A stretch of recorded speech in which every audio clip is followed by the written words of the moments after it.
Welcome to the inaugural episode of Stop the Nonsense, a new podcast where two friends pretty much just shoot the breeze about sports.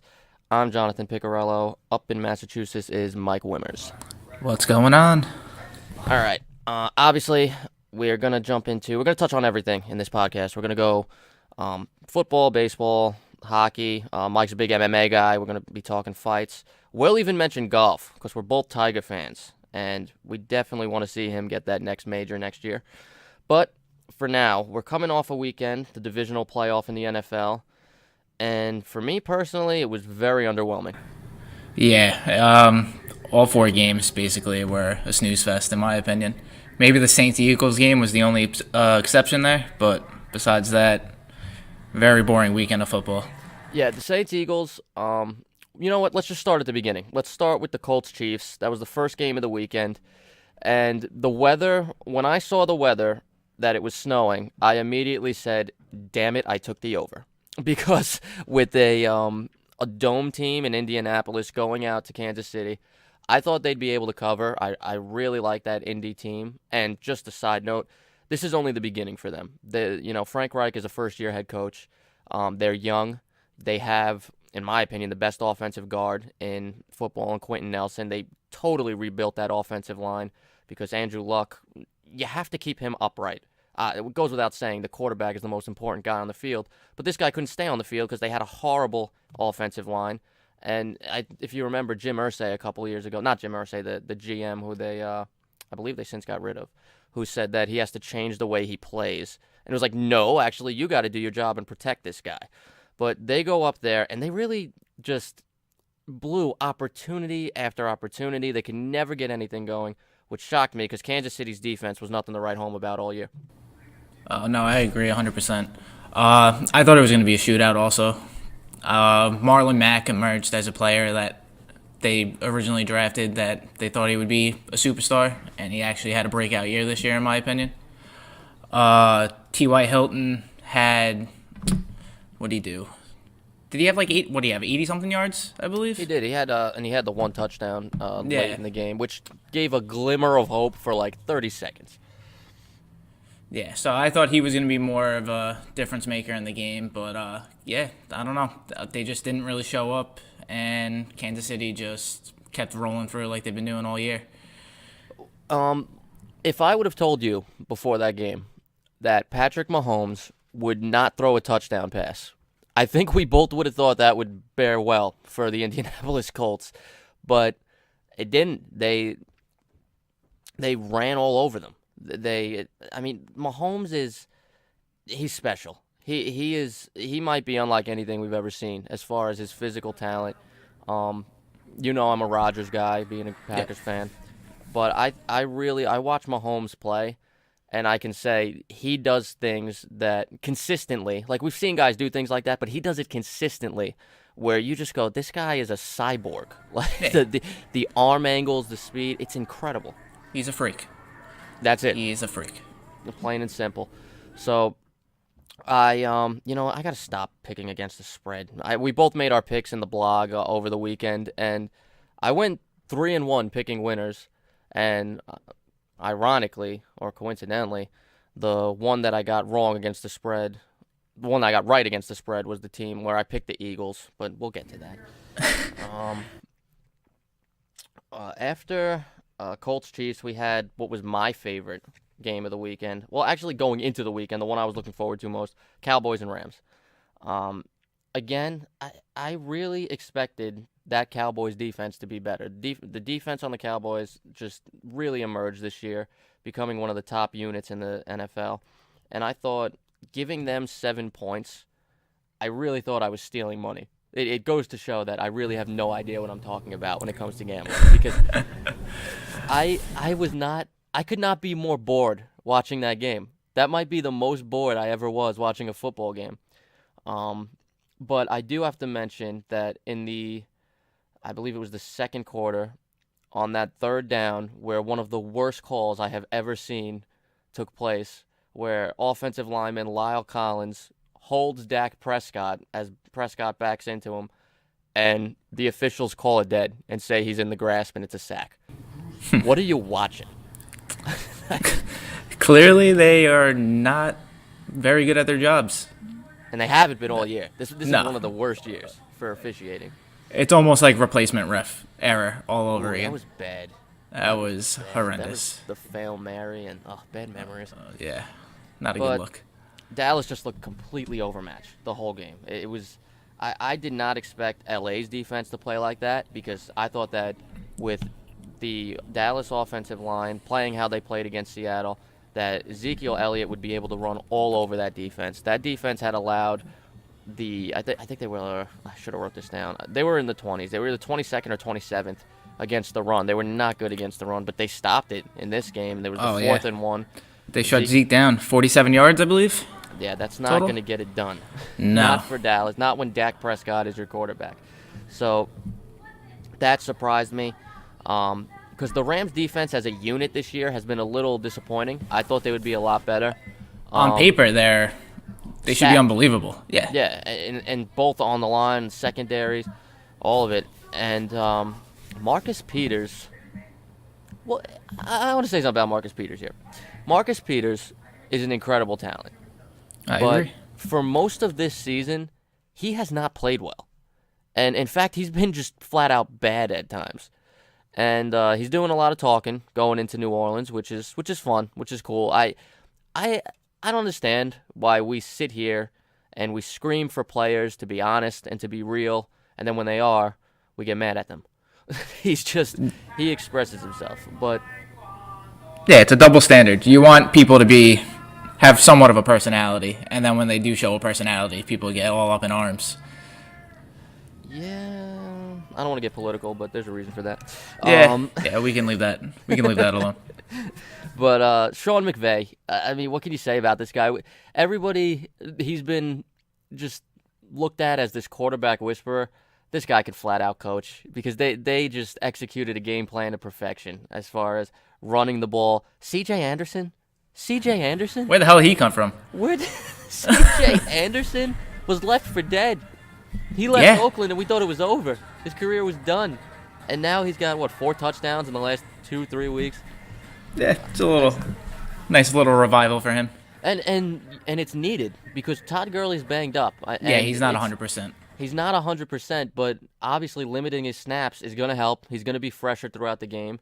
The bye week, I think, helped him. He looked very good in that game against Dallas.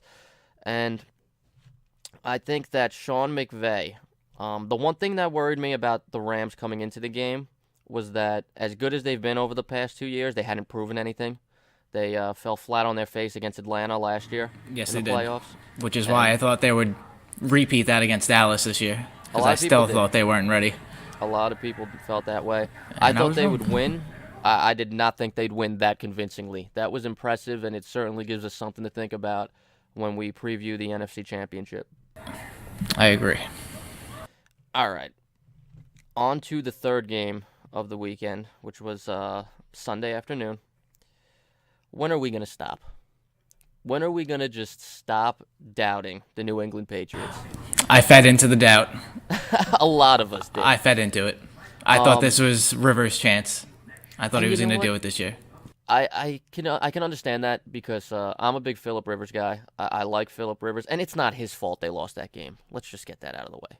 35 first half points. I mean, what are you doing? Yeah. And defense just stayed on the plane, I guess. Yeah, and Patriots come out, they score, and then the Chargers answered back immediately, and then the Patriots scored, and you thought, hey, we might be in for a shootout here. This might be fun. No. Nope. No, not even a little bit. Not quite. No. Bill Belichick, still smarter than everybody. Yeah, the guy has a big brain. Definitely a big brain. He comes into the game, and he knows, all right, Melvin Ingram and Joey Bosa are the best part of this Chargers defense. They have some good pieces in the secondary. You got to stop those guys. You got to limit that pass rush. And the Patriots have done that Brady's whole career. I don't know why we thought it'd be any different. All the time when the Patriots are successful, it's because they're able to slow the pass rush of the other team. I don't need to tell you. You saw how the Giants won those Super Bowls. Yes, I did. Thank you, Michael Strahan and Justin Tuck. Justin Tuck with that hit on Brady, like that last final. Here's your parting gift, buddy, and that just ended the Super Bowl. But Big fan. yeah, and Bosa and Ingram, I did not hear their name like at all that game. They were non-factors. They were ghosts. And okay, let's talk a little bit about quarterbacks real quick, just so people know where I stand when it comes to quarterbacks. I think that quarterbacks in the NFL get far too much credit and far too much blame because Tom Brady is revered and should be. And everybody's raving about how he played on Sunday. Oh, he was phenomenal. Well, I think he was great. I think he executed the game plan flawlessly. But I could count on one hand how many throws he made that made me go, wow, that is the throw right there. And he's capable of making these throws. I'm not trying to knock him. I'm just saying that their system just tactically picked apart a Chargers defense. I mean, how many throws did he make? Damn near all of them, where there's nobody within 8 yards of the receiver. Yeah. That's coaching. It's Belichick. Yeah, it's Belichick. It's McDaniels. And you know I wanted McDaniels in Green Bay. Oh, I know. Didn't happen. But Nope. we'll see what happens from there. But, I'm not knocking Brady because he did what he was supposed to do. Just executed. And his receivers were where they were supposed to be. He put the ball where it was supposed to be. And it was unstoppable on Sunday. And if you're Kansas City, you got to be a little worried. A little worried. Especially going into it with the Chargers defense being leagues better than the Kansas City defense. Yes. Well, at least we think. On paper, 100%. But from what they showed Sunday, it could be closer. See what happens. Yeah. We'll see what happens because the Chiefs' defense, I do not think it was as good as it looked against Indy. And you had Sonny Michel, too, Sunday, going off. When the Patriots got Sonny Michel in the draft, I just kind of said, what is the rest of the NFL doing? You're going to allow that guy just to go to New England? Yeah, right? And Bill Belichick is like, thank you. Yep. Just keep letting him get better. They do things that is just like, why are they smarter than everyone? Josh Gordon for what, a 5th-round pick? Yeah, for cheap. And they don't even have him now. He's not even playing in the playoffs. Yeah. And they're still rolling over teams. It doesn't matter. It's plug and play up there. Yeah. Phillip Rivers, I was having a conversation with a coworker of mine who's a Giants fan, and you being a Giants fan, well, how did he word it?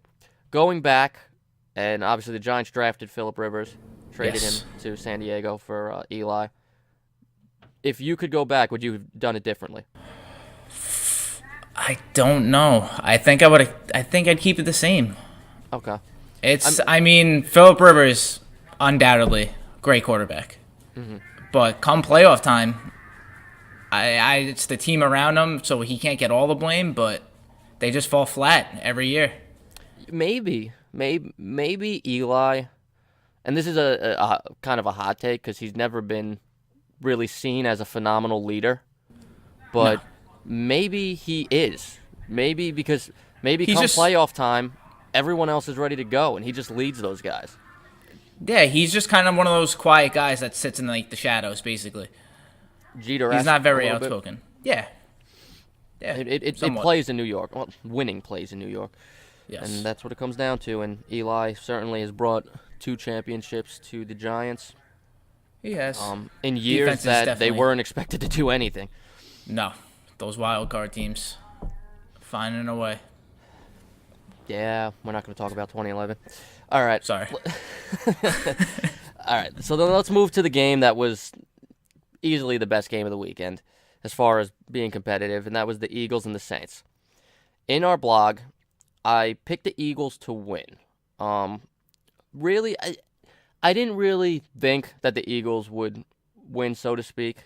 Obviously, I put that on paper, so that's what my pick was. Yes. I felt the Saints would win. The reason I picked the Eagles was because I got to that game and realized I've picked all the favorites to win, and usually there's an upset. That was basically my thinking. And if somebody was going to pull an upset this weekend, I thought it would be the Eagles.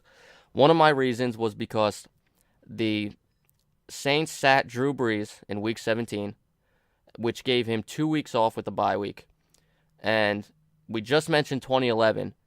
The Packers did the same thing with Aaron Rodgers that year, and he was rusty to start that game. And Drew Brees started rusty. First pass of the game, interception.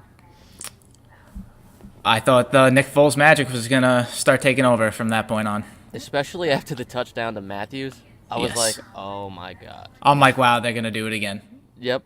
That's exactly my thought. And it was that interception by Lattimore off of Foles. One, it was a great play. The ball was a little underthrown, but a very athletic play by Lattimore. And if that interception doesn't happen, it could be a different game because it's 14-0. If they go down, This is the Ertz throw, right? yes. Yes. Okay. And if that goes the other way and Philly goes down and scores another touchdown and goes up 21-0, momentum takes over. And when momentum takes over with that Philly team, we've seen what could happen. And the Saints would be forced to run to pass the ball, and that pass rush would go nuts. I agree. But yeah, I mean, I thought the game would have been a lot more offense heavy than what it was. Yeah, I picked the over. I picked the over also. And shout out Will Lutz for missing the field goal because I would have probably hit the spread. But it's okay. When he missed that, I looked at Diana and I went, here we go. I'm like, here comes Nick Foles. You know it's going to happen. I thought it was going to happen. I was like, they are going to go to the NFC Championship. Another thing, Alshon Jeffrey, I got to be honest, and I don't say this about players often, I think he deserves a pass. I think with what he's done for that city, they don't win the Super Bowl without him last year. No, I agree. It's definitely not a good look though when you come out after the Chicago game saying you have the best hands in the league, and then you have a nice little pass go right through your hands. I forgot about that comment. Yeah, you can't make that comment and have that happen to you. Pride go before destruction, a Yes. haughty spirit before the fall. Definitely not a good look. No, But it's not. I agree. He deserves a pass. Yeah, I think he's been great for them, and I'm happy he's out of my division. So And he's in mine. that sets up out of the North into the East. That sets up Championship Sunday, which I'm hoping for two good games because, in my opinion, the divisional round is usually the best weekend of games. You got the 4 games, 2 each day. The wild card round was better this year, Yes. but we go into Championship Sunday, and I'm not sure which game is played first. Do you know if it's the AFC Championship? NFC. The NFC starts off Yes, 3:00.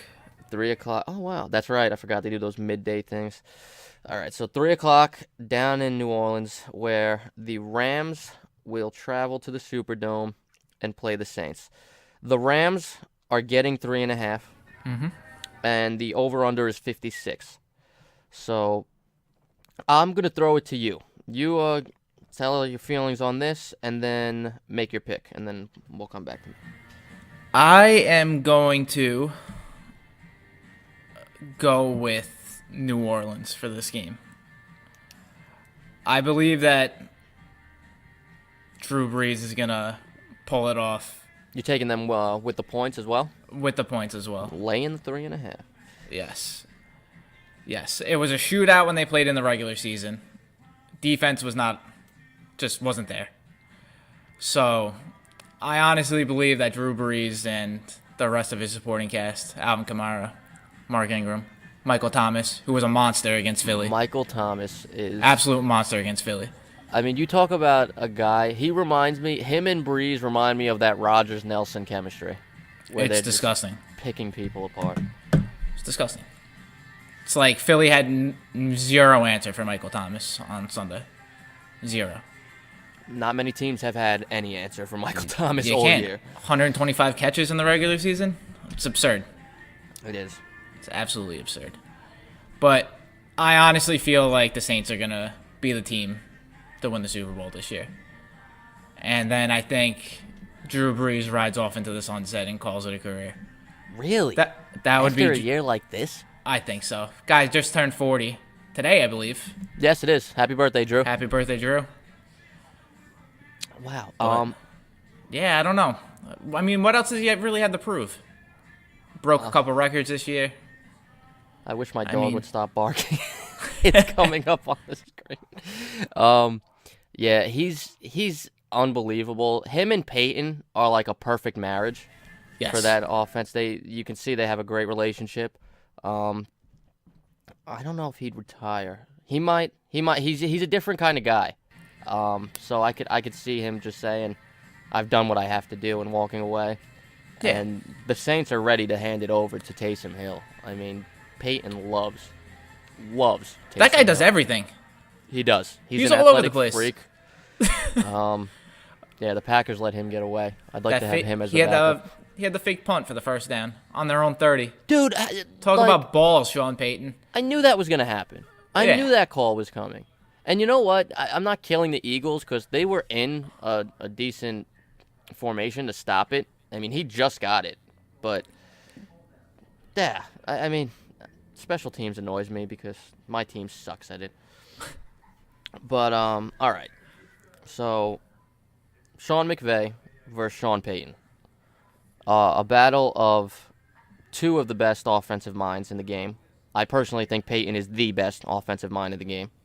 Yes. And McVay's right there. I mean, the guy's only 32. That's insane. He's 32, and other teams are clamoring for coaches that have been around him. He's 32, and he has a coaching tree already. It's It's crazy. sick. He's 4 years older than me. Yeah. Put that in perspective real quick. Yep, 2 weeks I'll be in that same boat. But at 1 week, doesn't matter. I look at this game, and the Rams, as I've said, they've done a lot of talking. They didn't get smoked in their game against New Orleans this year. No, But New Orleans- 45-35. They wrapped it up and made it convincing at the end. And I just think of Sean Payton, what he did bringing that Super Bowl trophy with the $225,000 in cash and a Super Bowl ring on a table, and tells the team, "You want this? Win 3 fucking games." And this is the Yes. second game, and I think they're gonna win it. He's got balls. He does. He's a Sean- master motivator. Sean Payton might have the biggest balls in the NFL, coaching-wise. Yeah, but you don't always want that because there was a time people said Chip Kelly had that, and look how that turned out. What a clown. Absolutely.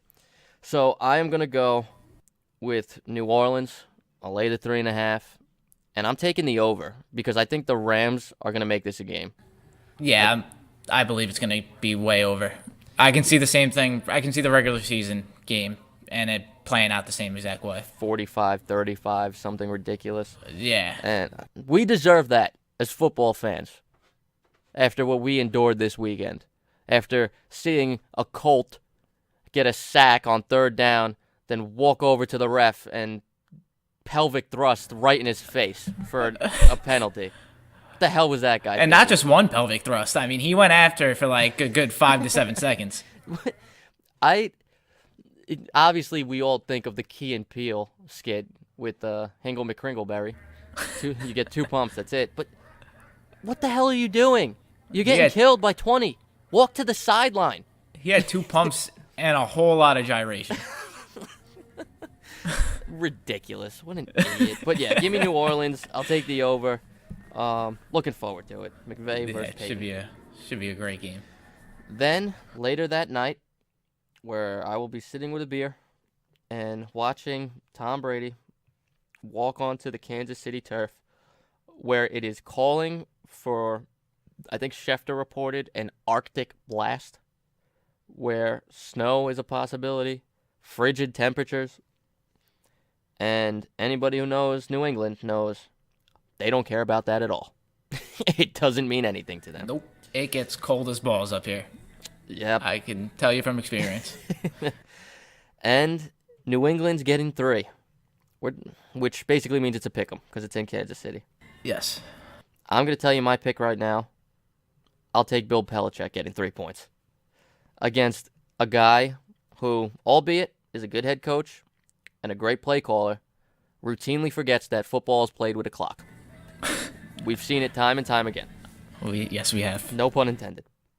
So I will take New England to cover the 3.5 and really to win outright and go to yet another Super Bowl. And because of the weather, I'm going to take the under. The over-under is 57 points. If it's as cold as they're saying, and there is a blizzard-like condition, which I saw in one report, it's going to be hard to get to 57 points. Yes. So I'll take the under. I'll take New England. Brady and Belichick will march towards another Lombardi trophy. I kind of am leaning the same way, especially after coming off the heels of me doubting New England and Belichick and Brady, and I'm just laughing in my face and just completely dismantling the Chargers on Sunday. So I am also going to take New England +3, and I'm going to take them to win the game outright. And that would set up a great Super Bowl. It would, and we deserve that. We do. We deserve a great Super Bowl. Yeah, in the preseason, did I pick the Saints to win it? I remember I picked Saints-Chargers, which I got close to. But, I don't know. They never write on these things. I love how people act like preseason predictions are important. You know, they know better than everyone else. That's what it is. Well, people on Twitter have never been wrong. Ever. No. But I mean, it's hard to pick the over-under for that game, especially still being 5 days out. Yeah. Especially because the weather can always change. So, I mean, that's a real iffy thing. So, if it is blizzard-like conditions, you can expect a heavy ground game from both teams. I mean, by the way, speaking of ground game, it 57.5. doesn't seem like Kansas City misses Kareem Hunt all that much. Yeah, and I thought they would. I thought they would big time, but Damian Williams just out here saying, "Hey, Kareem Hunt, you're not needed here. it's working just fine." Go throw kicks at another woman." Chun-Li over here. I know. What a guy. Speaking of which, Gillette, stay in your lane. All right, we can move on. Let's switch gears real quick, because we're gonna have, after this weekend, we'll recap the championship games, and then you have 2 weeks of the longest pregame show in the history of the world. So we'll have plenty of time to talk about that Super Bowl matchup once we get it. But let's switch gears and turn to baseball for a second, because there are a lot of people, as you know, Yankees fans, who are very upset with Hal Steinbrenner and Brian Cashman, because it doesn't appear that they're going to sign Machado or Harper, which coming into this offseason, I thought they would sign one. I felt that they would add one of those guys to an already potent lineup. But the reasoning I see from fans doesn't make any sense. Like, I've seen people be like, we were told that we were going to go out and we were getting under the luxury tax to go after these guys. Who told you that? Because the Yankees didn't. The Yankees never said we're coming out and going for Machado or Harper. They said they wanted to get under the luxury tax. They don't want to pay that revenue anymore, the revenue sharing. And if you can, Hal Steinbrenner has said he believes you can win a championship without doing it. I think you can too. I think they've built a team that could win a championship. I think they could have won the championship last year. But you know what? The Red Sox won 108 games. You got to just tip your hat to them. They were awesome. Yeah. But now, they don't have a closer right now. No, that bullpen is in shambles. Joe Kelly's gone. He's in L.A. So, I think that the moves the Yankees have made have been really good. I like the Paxton addition. Me too. I like DJ LeMahieu. Big fan of LeMahieu. That one came out of nowhere. Very sneaky. And I'm very happy. That's a guy who's a Gold Glover for an infield that obviously the defense. Torres is very young. I put this down. Gleyber Torres will win multiple Gold Gloves in his career. He's got it written all over him. I know he made 17 errors last year. But when he came back from injury, he only made 2 errors in about 50 games playing at second base. He's going to win multiple Gold Gloves. I think he made 5 at shortstop after that. The problem with the Yankees and their infield right now is that Didi got hurt. Didi needed Tommy John. and that Yes. hurts because he's a Gold Glove shortstop. Does he have a Gold Glove yet? I don't think so, but I don't think so. He plays Gold Glove defense. He'll get one. He'll get one. He should, as long as he stays healthy. And Andujar, is this guy going to be on the team? Is he going to be traded? Once Machado comes off the board, I think that trading Andujar goes away. I 100% agree. Not forever, but for this season.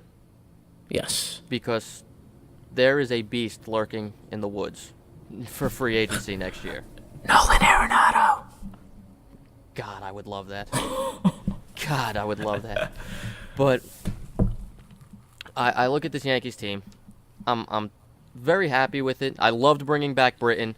I'm not going to miss David Robertson. I know he's been a very good Yankee, and I like him. And thank you for helping win the championship in 2009, for being a big part of this team, getting to the ALCS in 2017. I mean, what he did in the wild card game was phenomenal. Yes. But every time he came into a game last year, I was uncomfortable. He stunk up the place. He was not the same pitcher. No. I don't know what was going on with him last year, but he was atrocious. And you know what? Maybe he'll rebound in Philly, but I'm riding with Zach Britton.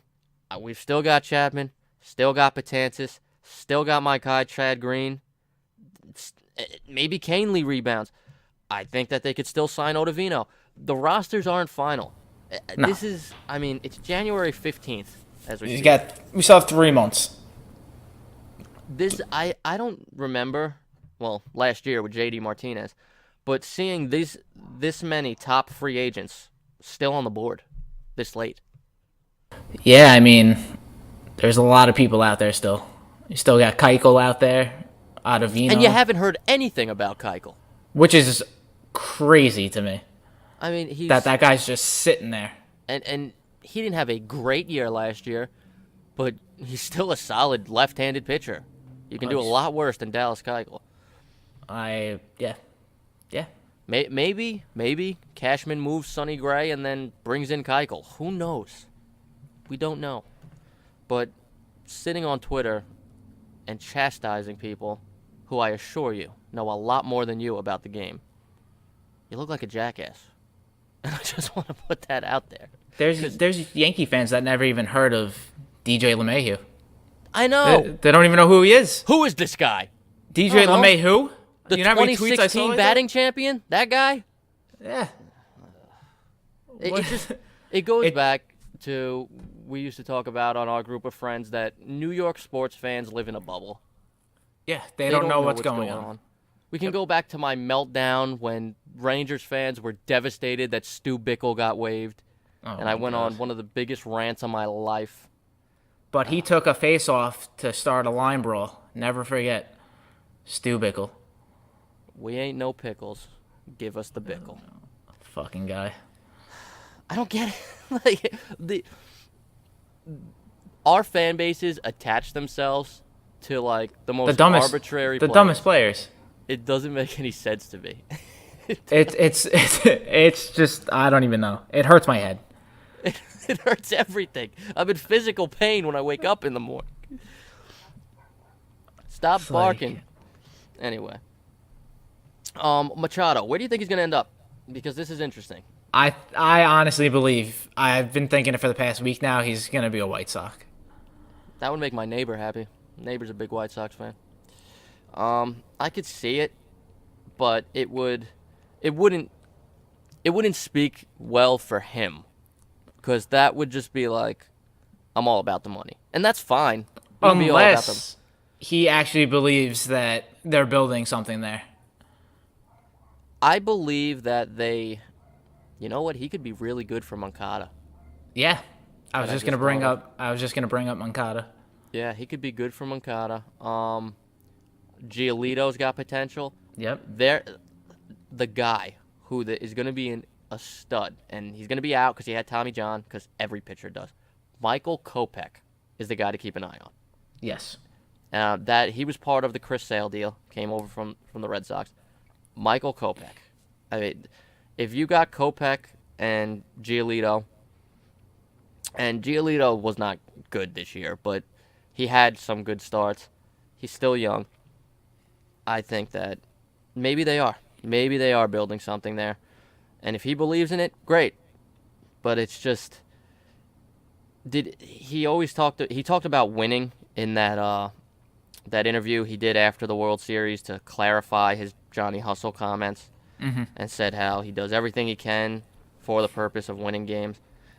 If you go to the White Sox, you don't care about winning for this season anyway. And that's not to say that he should go to the Yankees. He can go wherever the hell he wants. I don't care where he goes. I've been one who has been saying he's a luxury for the Yankees, not a necessity. But I agree. If he comes to the Yankees, don't get me wrong, I'm gonna be ecstatic. I'd be thrilled. Yeah, it would be great. But What's worse, the Yankees fans who are angry and saying you absolutely have to get him, or the ones who are saying that we absolutely don't need him, he doesn't make the team better? I think the people saying that they don't need him. Okay. Because I mean, both are stupid. Yes, yeah, but I mean to say that you don't want a guy that's 26 years old and just hitting the top of his game now, and saying he doesn't make the team better is just asinine.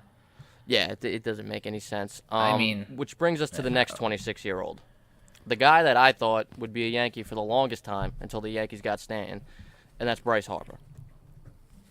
I think that if the Cubs didn't give that ridiculous contract to Yu Darvish, that Harper would be headed to Chicago. He grew up with Chris Bryant. They're great friends. But they don't have the money right now because they gave this asinine contract to a guy who couldn't throw a strike in Game 7 of the World Series. So I don't know where Bryce ends up. Maybe it's Philly. Maybe he goes back to Washington. I don't know. I think, Philly emerged as that favorite technically, if you even want to say favorite, because they had that, what was it, like a 5-hour meeting with them in Vegas? That's a long meeting. Yes. I don't have 5 hours to do anything. Talks had to progress somewhat with them off that meeting. But maybe we just haven't heard of a contract offering because Philadelphia is still in on Machado too. So Philly has kind of been in on everybody. Yes. They said that, was it their owner who said he's ready to spend stupid money, or was that the GM, somebody over there? We haven't seen that yet. They signed Robertson, but it wasn't stupid money. It was more than he was worth, in my opinion, but oh, definitely. It wasn't, outrageous. But they've kind of just been attached to everyone out there, which I get it. You want to be players. You got the young ace in Aaron Nola. You got the veteran in Jake Arrieta, who fell off. He got off to a good start last year, but certainly fell off. He's not the guy who dominated for the Cubs a couple of years ago. No. Still a very good pitcher, but yes. You got Rhys Hoskins, who came out of nowhere to take the league by storm 2 years ago, and he broke Gary Sanchez's record for, I don't remember the numbers, but it was most home runs in such and such a period of time for a rookie. Yeah, whatever that game span was, or whatever, when Sanchez was just going bananas. Should have won the Rookie of the Year, but I digress. Yeah. So yeah, you got some pieces over there in Philly, and but we've yet to see the quote unquote stupid money be spent, but who knows? It could be coming up. Like I said, pitchers and catchers report in 3 weeks, 2-3 weeks. I think 3, somewhere around there. So less than a month away from pitchers and catchers reporting. You gotta imagine some of these guys are going to be signed. Lack of some spring training didn't really affect J.D. Martinez last year. No, really? Couldn't tell. He's unbelievable, and I didn't think he was this good. I thought he had a great year between Detroit and Arizona, but no, he's just phenomenal. Yeah. Shout out Boston. I don't want to shout them out. Yeah, I know. Give him a little bit of credit. You got to give him credit. They got a phenomenal manager. I like Alex Cora. I hate the fact that Mookie Betts is so damn likable. Me too. He's a great player. He's a great personality. when they had him mic'd up in that spring training game last year. I'm not gonna get this one, boys. I'm not gonna get this one, boys. As it flew over his head. It's they got a great team. We'll see what happens. I mean, Chris Sale, you want him to stay healthy, even though he was not 100% healthy in the playoffs last year, but it didn't matter. He pitched through it. Yeah, him being at 75, 80%, he was still just shutting people down. Yeah, and he got the final out in the World Series. And David Price slayed all the dragons, all the ghosts of his past, and was able to win in the playoffs and help a team win a championship. And he opted in, which we all knew he would opt in. He wasn't going to opt out of that deal. No, because he's not getting that money anywhere else. No, so they still got a good starting rotation. As long as Sale stays healthy and Price stays healthy, their bullpen is a big question mark. And you know what? I think the reason you're seeing that they're not in on people, and the same with the Yankees. I've seen a lot of people say they're being cheap. I don't think they're being cheap. I think they're just aware that they're gonna have to pay out for these young guys they have in a couple of years. So the Sox are gonna have to give Betts a contract. They're gonna have to give Bogarts a contract. They're probably gonna have to lose Jackie Bradley if they want to give those guys big money. You're already paying J.D. Martinez. Chris Sale's contract is up soon. They're gonna have to. I think they're gonna let him walk. If it's easy to say that, but then we have the Nick Foles discussion. What if he goes out, wins a Cy Young, and helps you go to another World Series or go to another ALCS or win another World Series? Can you sell that to your fan base? No, that's a good point. Valid. I will say this. I think the Boston fan base is more accepting of that than here in New York, because I've seen them do it before, where they've blown it up and then they'll win a World Series, then they'll finish in last place. But they're okay with it because then they rebound, they go to the World Series and they win it again in another couple of years. Here, fans lose their mind. Fans can't deal with having a bad week, let alone a bad year. So I don't think that would play in New York. It might play in Boston. I don't know if it would play here. Yeah, I mean, if he comes out and just dominates next year. But do you want to take the risk with all the injuries he's had coming up lately? I mean, throughout his whole career, really. He's always had something in the second half. He half. Basically throws until his arm's about to fall off. Well, that's a very unnatural motion. Yeah. I mean, his pitching is unnatural in itself, but his motion is just the way his arm bends and the torque he's creating on that elbow. It hurts me. Yeah, you're not going to have a long career if you're going to continue throwing like that. I mean, what is he, 27, 28? I thought he was 29. Is he 29? Let me check it. I'll look it up right now. But the same thing goes for the Yankees, because soon they're going to have to pay Judge. They're going to have to pay Sanchez. They're going to have to pay Severino. Everyone's upset because they haven't given the extra, $1 million to Severino or $700,000 that he asked for. And I get it. You want them to take care of your guys. But this is how arbitration works. They're trying to save every penny. And then, I got news for you. The Yankees are going to win that arbitration case because Severino did not have a good second half. So they're going to go in there. He had a very abysmal second half. Yeah, so they're going to go in there, and they will pick it apart, and they will save the $725,000 or whatever it is. Chris Sale is... He's 29. I looked it up. Yeah. Okay, yeah, so the Yankees, the same thing. They're going to have to pay Severino, Judge, Sanchez. And then the guys, the Torreses, the Andújars, if he's still here, those are going to be the guys who they're getting for the cheap. So maybe that's what they're looking at. I really think this is just a new way of doing business. Hal does not want to go over that luxury tax. He doesn't want to pay it. I think Hank would, but he's kind of not in the public eye anymore. No. For all we know, Hank could be dead. R.I.P. Hank. Rip, rip.